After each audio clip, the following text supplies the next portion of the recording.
What is a leader on a mission? A leader on a mission is someone with an unwavering commitment to creating life changing employment opportunities. Welcome to another inspiring episode of Meaningful Work, Meaningful Life podcast, the show that empowers you to redefine the life you want and live your best life now. I'm your host, Francine Beleyi, and in this season 10, we are delving into the theme of leaders on a mission, where we are exploring the personal journeys, impactful work of visionary leaders who are making a difference in the world. So today, I am really thrilled to talk with Matt Parfitt, the founder and CEO of Grace Enterprises. Matt left his career as a primary school teacher to start an organization dedicated to transforming lives by helping people find jobs in sustainable businesses. In our discussion, Matt shares his journey from his teaching to becoming social entrepreneurs. He shares the challenges and triumph of creating businesses that provide life-changing jobs for the most deprived people and how his faith fueled his mission. You'll find his approach to business counterintuitive sometimes, yet very effective by focusing on people first and then creating opportunities around their skills.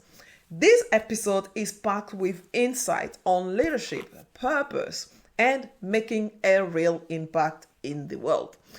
What I really enjoy talking with Matt is how he combined faith-driven purpose with practical business acumen, ensuring that his enterprises not only survive but thrive while making a significant impact. So get ready to be inspired and challenged by Matt's story, philosophy, and the incredible work that he's doing. Let's dive in. Welcome to the show, Matt. Oh, thanks so much for having me. Looking forward to it. Wonderful. I also look forward to it. So, Matt, tell me about your background and what did you want to do when you grew up? Yeah, I'm born and bred in Nottingham and ended up back here again. But growing up, once I realised I couldn't be a professional footballer, then I was thinking I might be a geography teacher or a sports teacher, and then ended up as a primary school teacher. So not far off that. That was my Mhm. first proper job as a career, really. Okay. So, what would you say is your mission right now and how did you find it?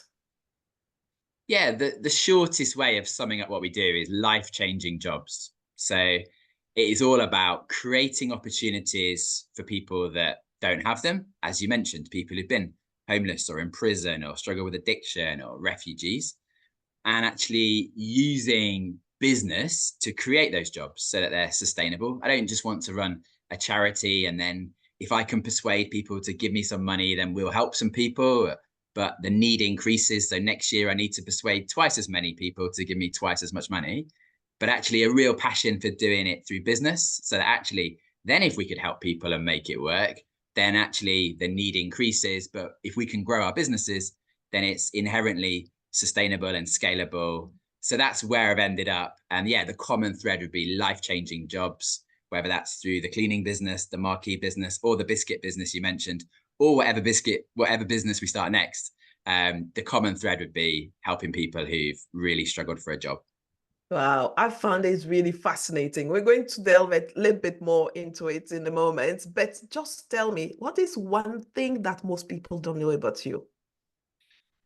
Oh, I'm trying to think. Most people know that I'm a Nottingham Forest fan. What probably most people don't know, because I've grown up without dogs my entire life, is that Mhm. we got a dog not that long ago, and I'm besotted with her, having resisted getting a dog for ages, but I think she's brilliant. So I've How old become is a she? I've become a dog person late in life. She is 6. We adopted her, so she was Uh, 5 when we got her.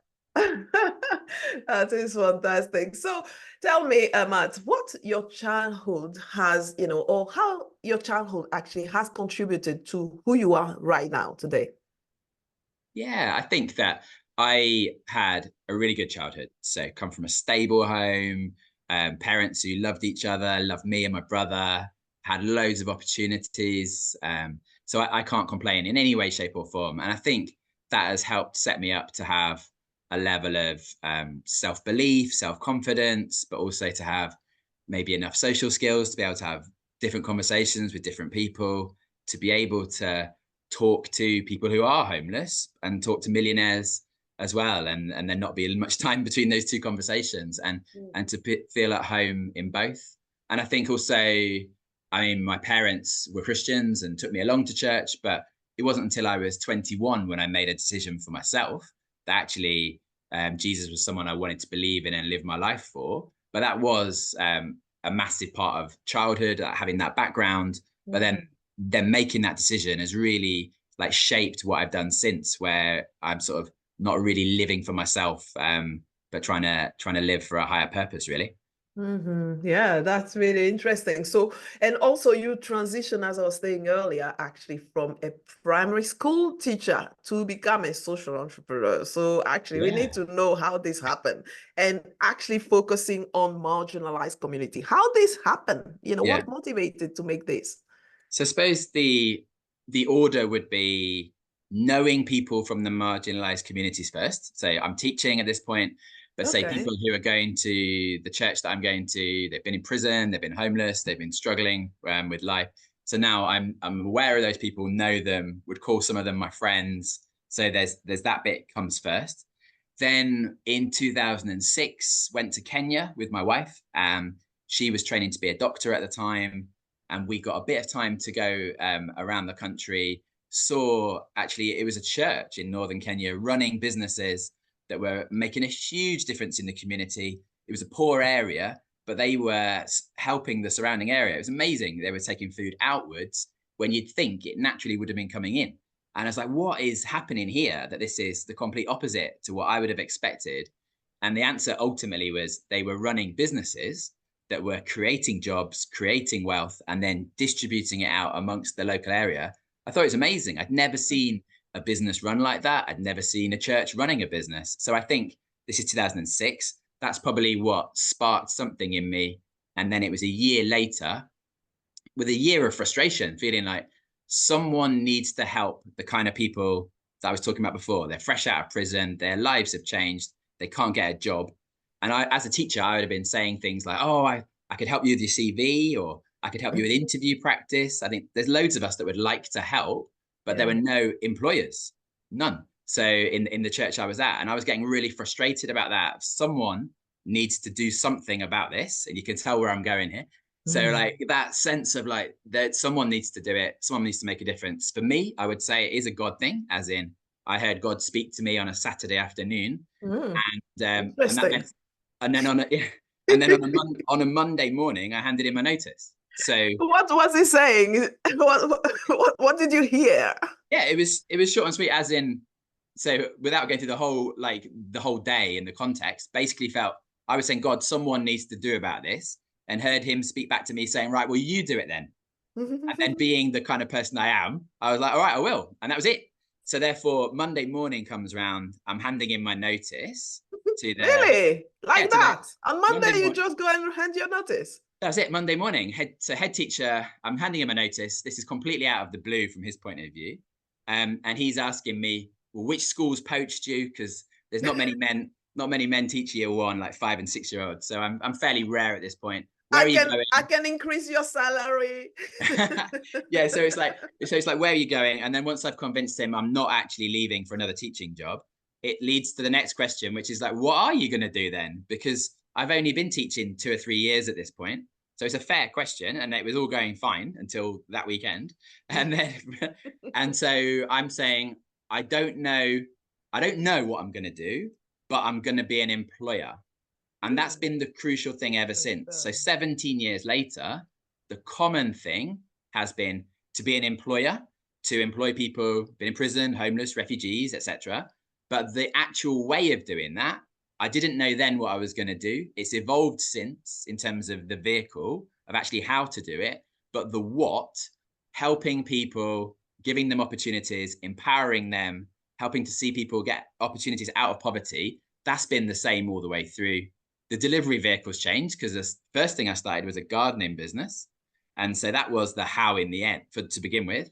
But 10 years of a gardening business, and then have changed that to be stop that because I'd become the bottleneck, and then actually started a cleaning business, then a marquee business, the biscuit business, the three you mentioned at the beginning. So that's how we do it now. But the what hasn't really changed. It's like creating opportunities, people with major barriers, and supporting them, not just giving them a job and saying, well, we'll pay you real living wage in an industry where that's not the norm. So that's good. But actually, the holistic support, the care, we all know that just giving someone a job who's not worked for 3 years or 5 years, that's not going to solve everything. But actually, it's the wraparound care, the support, all of that that actually is the life-changing bit. So that's where we've got to where we are. I mean, I never was a business person. I didn't do a business degree. I didn't think I've got this business idea. It was the other way around. Here is a social problem to solve. Well, I think the solution is going to have to involve a business. So I'll have to start a business. That was the way. Wow. My gosh, it just reminded me, I don't know if you know Mohammed Yunus, when he says that he always creates a business to solve a social problem. Actually, whenever he sees a problem, he says, okay, which business do I have to create to solve that problem? So you being a teacher, what's the first thing you do to become a business or this employer that you want to become? And what your wife is saying at that stage, she's saying, are you out of your mind? What are we going to eat? Yeah, but I mean, yeah, let's come back to that one in a second, because she was fine at the beginning because she was working as a doctor. So let's be honest, she's earning more money than I am. Okay. As well as the fact, this is before we've had children. So we're both working. So it's fine. We'd chosen to live in a cheap house in a cheap part of town, hoping to have children. And then we would live off one salary. So that was always the plan. And we're at this point before children. So we could, if I didn't earn anything, it would be fine for a year or two. But then it would have, if she was to get pregnant, then I'd have to start earning again. That was our thinking. Along with, because I'm a teacher, primary school teacher, let's be honest, I could, if it didn't work out, I'd feel sorry for myself, but actually I could go back and get another job. So that was in the back of our minds. So that was that bit at that stage. What was the first part of your question? Was about the first part is, how do you actually, as a teacher, go and start a business? Not only just a solopreneur business, but saying that you're going to employ people. Yeah. And so it was thinking through a few options. So quickly in my brain, I'll be like, well, I could become an electrician or a builder or a carpenter or whatever, tree surgeon, end up at gardening, because I'm thinking lowest common denominator. I can cut a lawn and I can cut a hedge. And if nothing else, I can do that. And if I can employ someone, they could clear up after me and it will take half the time. Or and if they don't turn up, then I'll clear up after myself and I'll be able to get the job finished. So it starts as simply as that. And I went on a couple of little business courses around here and actually ignored every single thing they said. And so like what did they say that you ignore? The two things I can remember them saying was, number one, you've got to write a business plan. Oh, yeah. And number two, don't employ anyone until you make 100K. Yeah, until you've got loads of work and you have to, don't employ anyone. Wow. And I was saying to them, well, I haven't written a business plan and I've already employed 2 people. So we didn't see eye to eye from the beginning, and we compromised. And the compromise was, I said, I tell you what, because this was September, I tell you what, if it slows down and we're gardening, so it's seasonal. So I said, if I run out of work and if it gets to Christmas and if I get a downturn in work and I've got a gap, then I'll write a business plan. And it never happened. Wow. But where those clients came from? How did you go? Did you go and knock on the door and say, do you have like a garden? Can I, how did those clients happen? Yeah, I think, and really, I'd say it wasn't about the gardening, the same as I'd now say it's not about cleaning marquees or biscuits. Yeah. It was the way around. I'm helping trying to help these people with this background, and we're going to do gardens. And then therefore it's finding people who were interested that way around. So in quite a lot of the first customers would have been through the church, because they would have liked the whole point of what I'm doing. Yes. They'd have liked seeing the people helped, and they would get it. It's a step on from a soup run, from a food parcel, from a night shelter. We all want to, that's important. If someone's got nowhere to sleep, they need somewhere to sleep. If someone's hungry, they need food. but that can't be the whole answer. There's Mhm. got to be more than that. And so I think people would have been very supportive of me and the ethos of what we were doing. Mhm. And then we would always fly, like put things through the doors of the neighbours once we'd done a job. Because I'd grown up in Nottingham, fairly well connected. My parents had grown up here, been here for a long time, so could get the word out to quite a lot of people. And I Okay. think people thought it was quite intriguing, probably as surprised as you are now, of like, what is going on there? Teacher, he's decided to do this. Sounds good. Let's see what happens. I'll let him cut my hedge or my lawn. And then it grew Mhm. from there. I mean, it grew into landscaping and decking and Wow. driveways and like all sorts of things. Employed about 35 people over that time. Wow. We did have 3 children. My wife quit being a doctor. So now it was, yeah, a really crazy time where we weren't just dipping a toe in the water, but we're really like all in. We're going to go for it Wow. and see what Wow. happens. Wow, this is how you know that you are on your path, right? So because you have no clue, how to do anything, but anyway, you just start to do it, and then before you know, you have, fulfilled that mission. My gosh, that is really, really inspiring. If business could be that simple, because sometimes we do complicate that, especially when you come from business school, is even worse. You do the Yes. business plan. You don't employ anyone until you have 100K. Yeah, I think just I wouldn't necessarily recommend to anyone do what I've done, quit your career, don't write a business plan. It sounds very risky, while at Yeah. the time I was very confident that actually it would work. And I think it is that sense of calling and a Hmm, confidence that I think is, so. I'm fairly self-confident anyway, but I'm talking about a confidence that's not rooted in myself. That Hmm. isn't, oh, I think I can make this work. But Hmm. if there is a God, and Yeah. if he does speak, and if he has just spoken to me and he's told me to do it, then of course it's going to work. So Yeah. let's get on with it.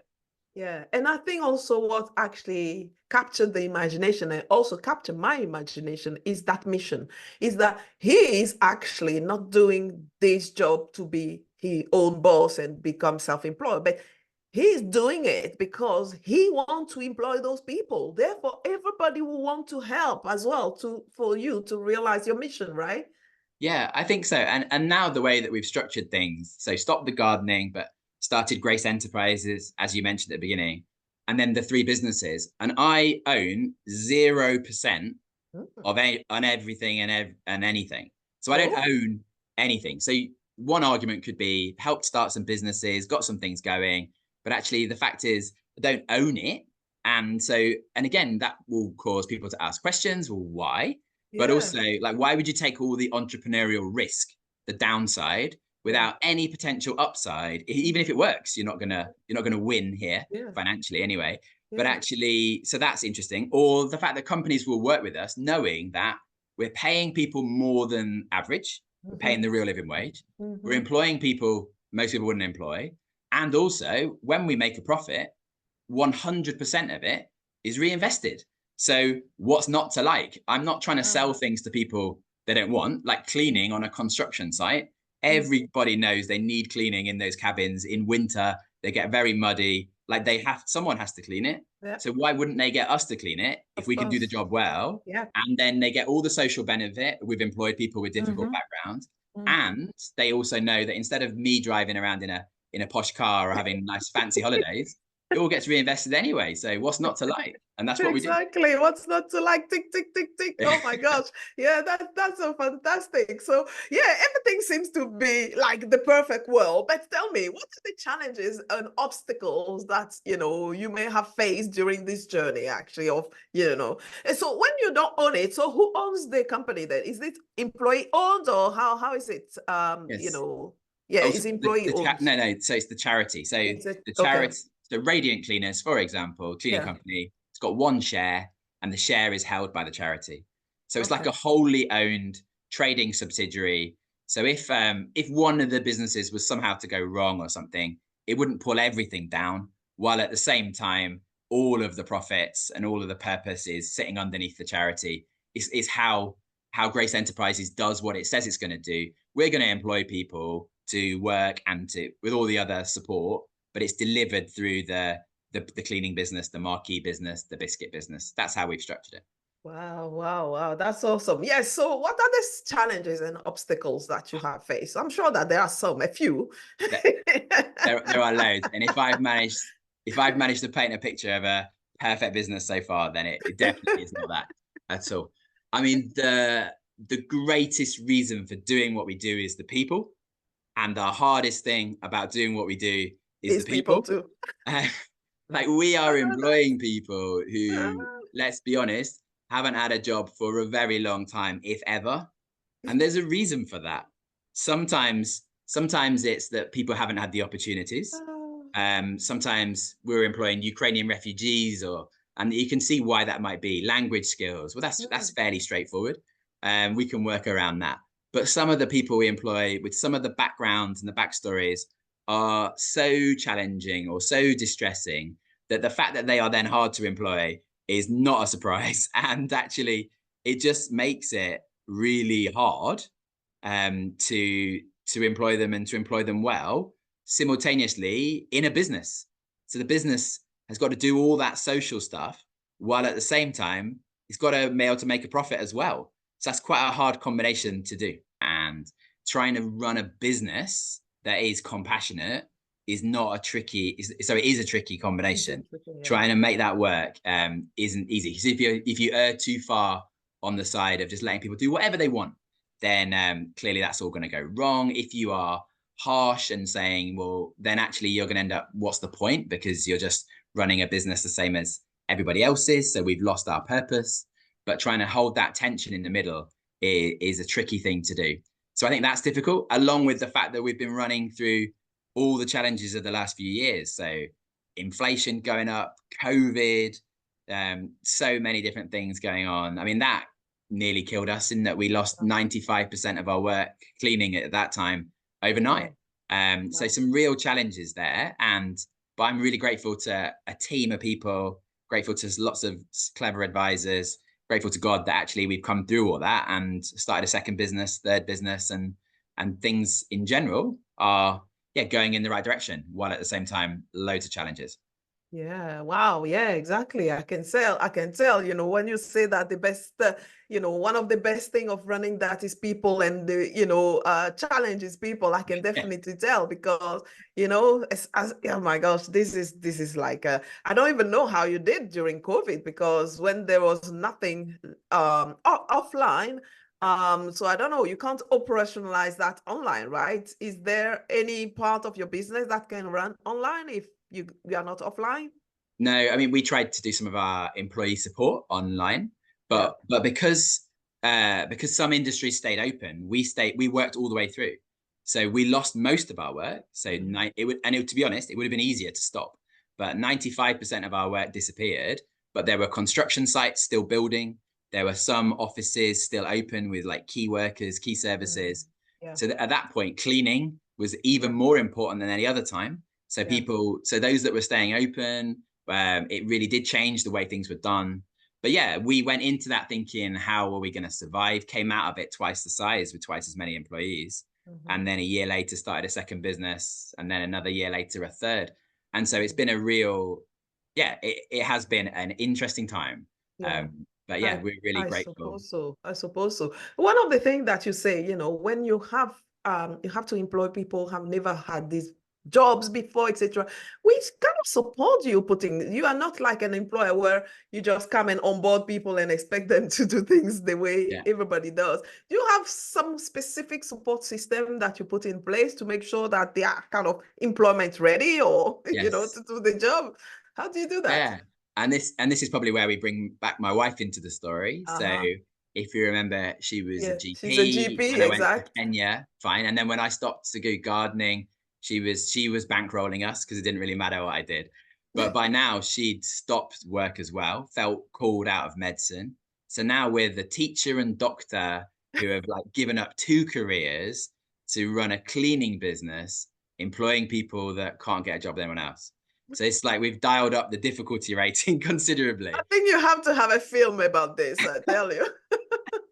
But I mean, with her background, so her medical background and understanding people, so Mm, she's got all kinds of things set up from an employee well-being point of view, holistic support, And what that looks like would be we do reviews with people when they start. So sort of how are you feeling about your, and then sort of 12 different metrics, like how are you feeling about your housing situation? How are you feeling about your relationships? That kind of thing, scoring them really simply. And we do that at the day one, but also a month later. So to try and track a bit of change. And then every 6 months, we do that with everyone in our team, including me, including her. So actually trying to say, look, none of us have got a perfect life. We've all got things we'd like to be Yeah. working on, and trying to empower people. So we do that. But what it might look like for our employees might be English lessons for maybe Ukrainian refugees. It might be help with debts, in terms of pointing them at how people to help with money management courses or other things. We work hand in hand with, say, some other charities like addiction charities or homeless charities. So that is helpful because in terms of advice that we might be able to give, or referrals where it might be able to point people, but also it also works the other way around in terms of future employees.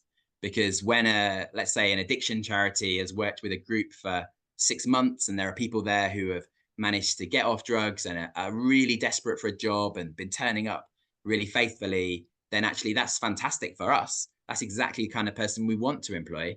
And it's great for them as well because it's still hard to get that first job. And yeah, the twist on what we do would be compared to most people, where you'd want to recruit the best and you'd want to keep people, whereas we recruit people who aren't the best, and success for us is to lose them. So when they go Oh, off, and like we wow. celebrate when people leave to Ooh. go and get another job, and it means we start again. But that is a very upside down business model because that would go counter to You everything do else. things really. You have reinvented the whole business. My gosh. I love that. Maybe I should have done the business plan or the MBA at the beginning, and I'd know what I was doing by now. Upside down business model. Yeah, that's it. I mean, it's like whereas a normal business would be saying whatever, however they would measure success, it probably isn't how we'd measure success. Wow. So when we see 10 people leave, 20 people leave, assuming they're leaving to go on to another opportunity Totally, rather than yeah. a bad reason, we would be seeing that as a real success. We think we are a stepping stone for most Mm. people, and a Wow. destination for a few. The first lady who started cleaning for us, she's still working for us now. And that is amazing because she'd never held a job down very long at all. So the fact that she's still with us 7 years later, that's a miracle in itself.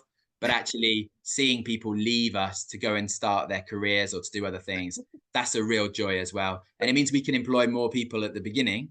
But it has its business challenges. Mhm. Wow, I love that. You know, the fact that somebody stays 7 years is a miracle itself. Yeah. Telling Yeah. that to a business who actually expect you to say that more longer than that.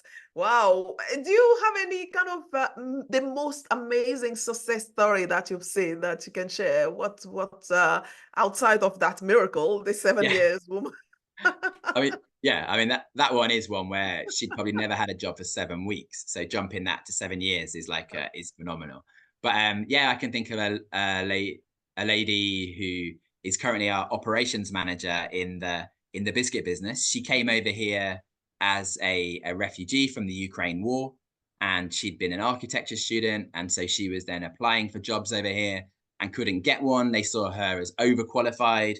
You're not going to be able to. You're not going to stick around, but she was struggling with the language, but also obviously traumatized by lots of things that had happened over in the Ukraine. Needing a job, she wasn't getting one. That was making her mental health worse, which then meant it was harder to get a job, a downward spiral. That one's right, But exactly. then Yeah. being able to say, well, we will employ you to bake for as long as it actually works for you. But so starting off working as a baker and being able to be in a safe, secure environment, in a wholesome team, working there. And then she's worked her way up and she's been brilliant. And we keep promoting her. Now she's running the show.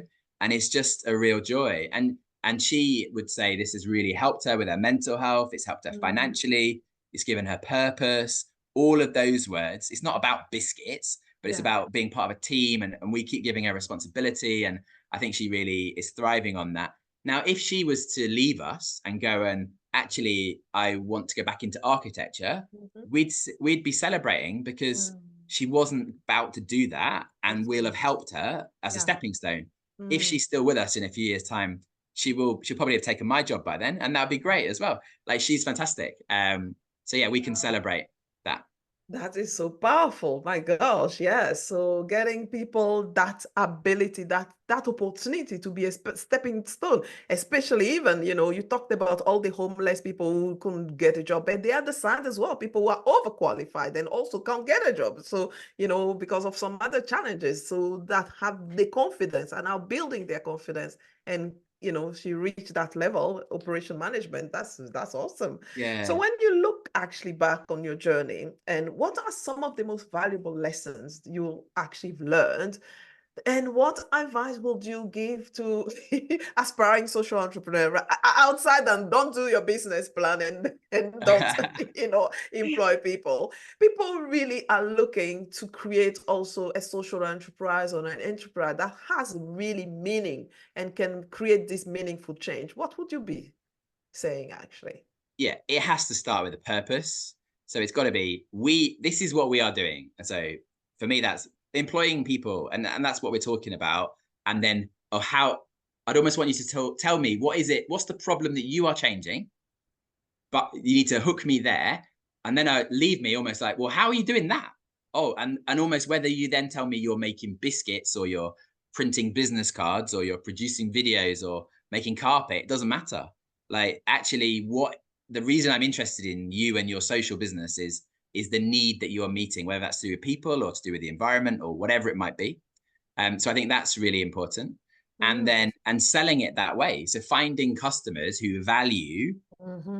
what it That's is it. that you are offering. Yeah. So I'm not going to people saying, who in Nottingham wants the best cleaning in Nottingham, and trying to, or who wants the cheapest cleaning, or Mm. like we're saying, who would you like to partner with us to transform lives? Yeah. And then I will obviously mention cleaning at some point, but it's Yes. the conversation that is that way around, rather Yes. than Yes. adding the benefit on at the end. So this is Totally. what we do.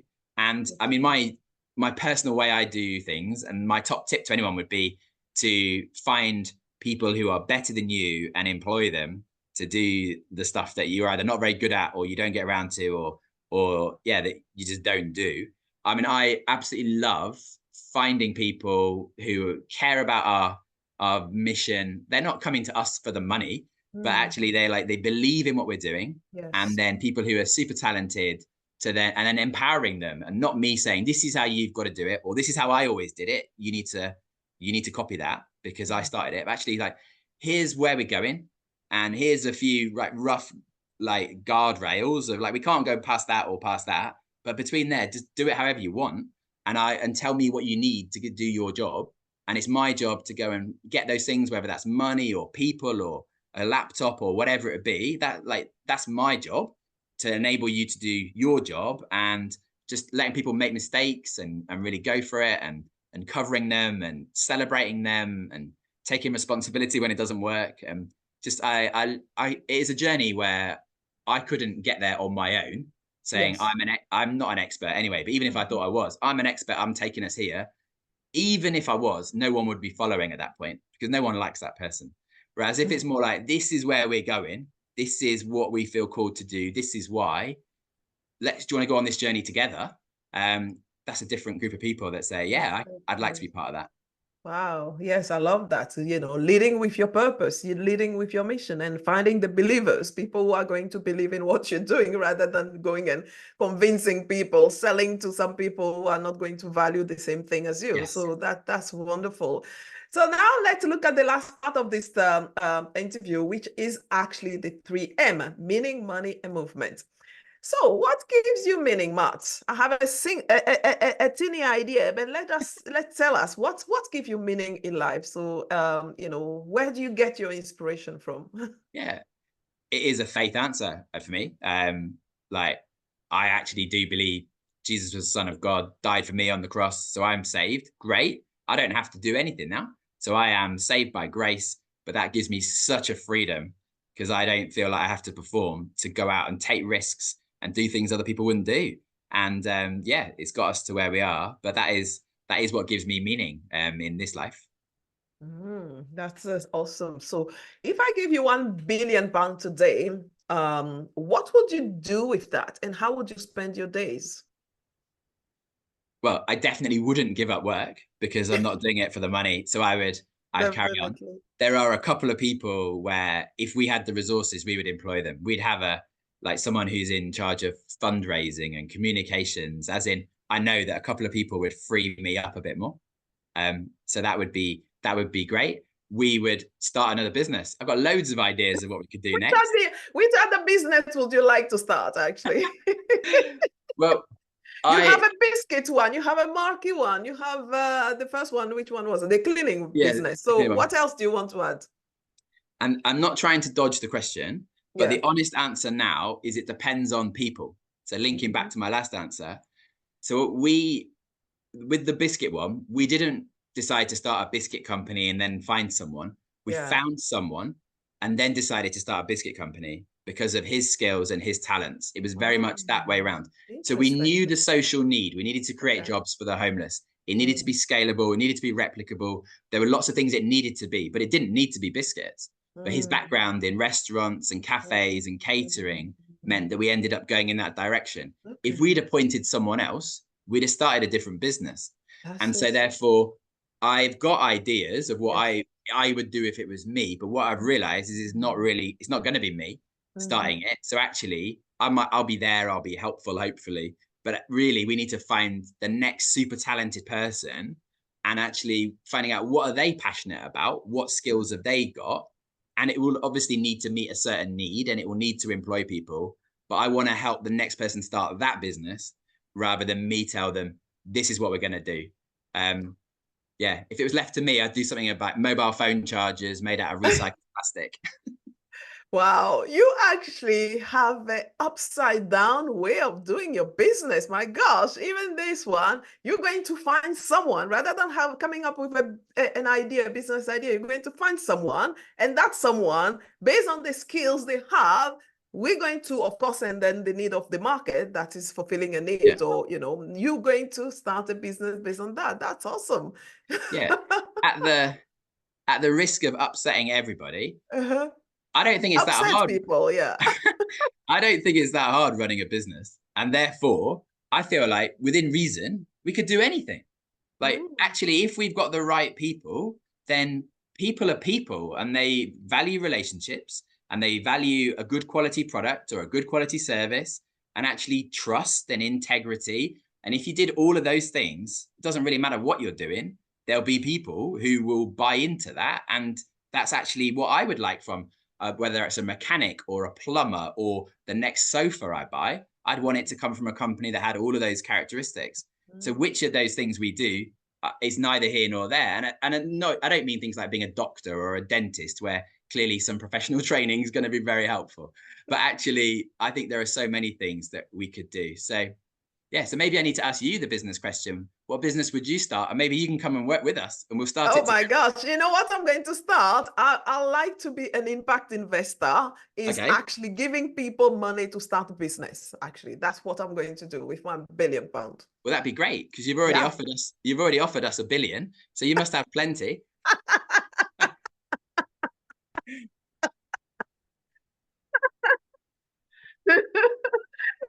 This one is specific for you. So I need to find my own 1 billion. So tell me, Matt, how do you want to be remembered for? Someone who had integrity, Mm. because there'll be a lot of people listening to this who don't have a faith in God, who'll be thinking I'm slightly eccentric or whatever it be, of like, well, but actually, I hope they come off this call and think, well, he genuinely believes what he believes. Like, this is not a Sunday morning faith add-on. I No. used to wash the car, now I go to church. It's not even I wouldn't even say the word church and religion. It's like this faith. I'm either really like sincerely right or sincerely wrong, but I'm definitely sincere. So therefore, like really believing it, really going for it, making a difference, making other people's lives better. Um, yeah, that it would be around that sort of space, helping other people to have opportunities, and as someone who demonstrated his faith. That's how Mm. I'd like to be remembered, as well as a good husband and good dad. And I'd tie that into everything else I just mentioned, because I think our Yeah. children or my wife would be the first to see through it if it was insincere of Yeah. actually that's not what I'm like at home, or Uh, if that. So I like to believe that. I mean, and Sam, my wife, she's with me on the journey. The children, they've seen this adventure. So again, whether they come to share my faith or not, I don't know, but they'll definitely know we were sincere about what we did. Oh, wow. That is so beautiful. So, knowing what you know now, what is your parting advice to those seeking to do meaningful work and live a meaningful life? Yeah, you have to know your why. You have to know your purpose. And when I meet someone who's running a social enterprise or some kind of purposeful business, that's what I want to hear. Or if they haven't said it at the beginning, I'll be like, well, why? But why do you do what you do? And the answer is unlikely to be to make a little bit more money, or I enjoy the hustle, or what is it? Why do you do what you do? Particularly if it was someone who had a career or had an easier option beforehand. Like, I've not landed where I am because I had nothing else to do. I could be teaching and it would have been easier. But actually, there's a reason why I'm not. And so I love hearing that story with other people of like, why do you do what you do? What is it that's special about your business? What would be noticed? If your business ceased tomorrow, would anybody notice? Or would they just Mm, go and buy the same product from somebody else down the road? yes. Like, would it actually matter? And obviously, therefore, making something that does matter, that would be noticed if it disappeared, or more positively, would really make an impact if it were to double or quadruple in size. I love that. I love saying that. Who will miss you if your business stopped today, or even if you disappear today? Who will miss you? Thank you so much, Matt, for this inspiring conversation. I knew that it was going to be so inspiring. How can people reach you and learn more about you and your work? Yeah, thank you. Be great to hear from some people. If you're inspired or challenged or want to chat further, I'd love to. Best thing for me is either LinkedIn, so you can find me, just Matt Parfitt, and I'm sure we'll have a few mutual connections somewhere. Or just email me. So it's Matt, MATT, at graceenterprises.co.uk. And again, I'm sure we can shove that and a few of the website addresses in the show notes. But always great to hear from people in the UK and around the world. Wonderful, wonderful, wonderful. Did you like this conversation? What was your key takeaway about this episode? So let me know in the comment below, and make sure you subscribe to this podcast on your favorite podcast platform and YouTube so you don't miss any episodes. And to hear more incredible stories and get the show notes and other free resources, visit francinebeleyi.com/podcast. That's